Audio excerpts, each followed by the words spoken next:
ఎవడు భక్తితో నాకు పత్రమైనను పుష్పమైనను ఫలమైనను ఉదకమైనను ఫలాపేక్షరహితముగా సమర్పించుచున్నాడు అట్టివానిని నేను ప్రీతితో స్వీకరించుచున్నాను.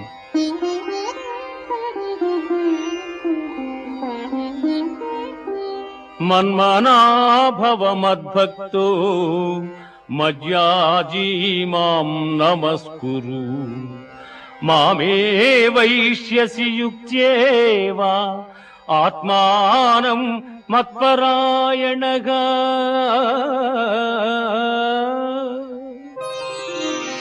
పార్థ నాయందు మనస్సు లగ్నము చేసి ఎల్లకాలముల యందు భక్తి శ్రద్ధలతో స్థిరచిత్తుడవై పూజించితివేని నన్నే పొందగలవు. ఇది ఉపనిషత్తుల సారాంశమైన యోగ శాస్త్రమున శ్రీకృష్ణుడు అర్జునునకు ఉపదేశించిన కర్మ సన్యాస, ఆత్మ సంయమ, విజ్ఞాన